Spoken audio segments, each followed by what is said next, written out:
Berbagai macam bencana telah dialami di wilayah Indonesia.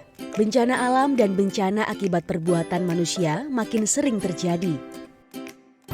Dampak bencana sangat besar terhadap kehidupan masyarakat. Kerugian material, kehilangan jiwa, dan masalah sosial lainnya juga mempengaruhi kehidupan masyarakat dalam jangka yang panjang. Manusia tidak bisa lagi hanya pasrah pada bencana yang datang, namun harus menyiapkan diri pada setiap bencana dan akibat-akibatnya. Setiap kemungkinan bencana harus dipetakan untuk meminimalisir dampaknya. Masyarakat harus melakukan pemetaan risiko untuk menghadapi ancaman bencana di sekitarnya.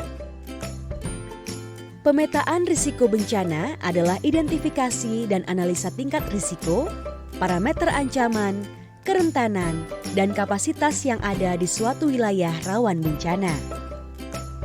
Pemetaan digunakan untuk mengumpulkan data lokal dengan melibatkan anggota masyarakat dan pemangku kepentingan lainnya untuk mengidentifikasi dan menangani kebutuhan masyarakat bersama melalui advokasi kolektif dan perencanaan aksi.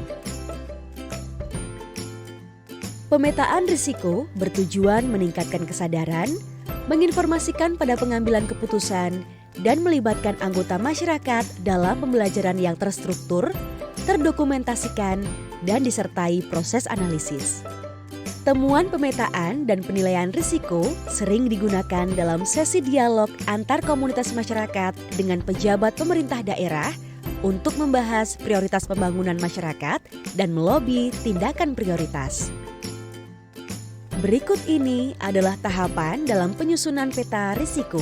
Pertama, studi literatur dan pengumpulan data sekunder.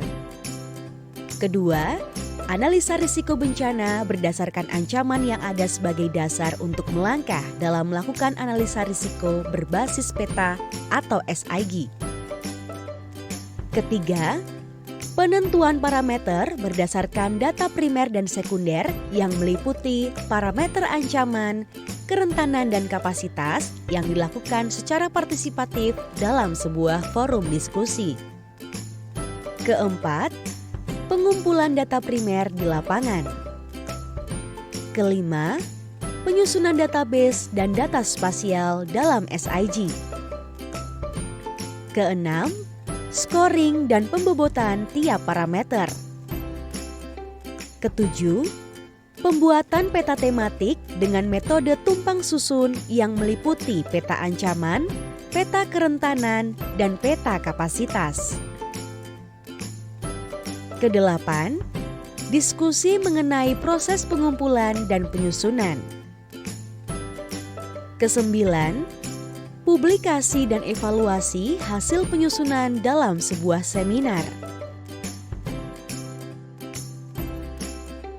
Perempuan, anak-anak, orang tua, dan disabilitas tergolong kelompok yang sangat rentan terpapar dampak bencana.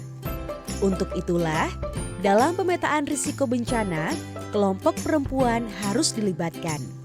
Kelompok perempuan dalam masyarakat yang sangat rentan terhadap bencana secara efektif memimpin penilaian risiko bencana dan penetapan prioritas dalam proses pembangunan.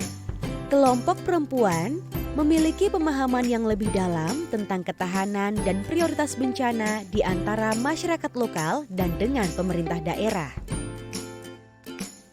Manfaat adanya pemetaan risiko bencana dan peta bencana antara lain, terpetakannya sebaran-sebaran ancaman, kondisi kerentanan dan kapasitas kehidupan masyarakat yang berada di daerah rawan bencana, dan menjadi alat analisa risiko bencana berdasar wilayah dan tersedianya database, serta menjadi dasar bagi pemerintah dalam membuat perencanaan penanggulangan bencana.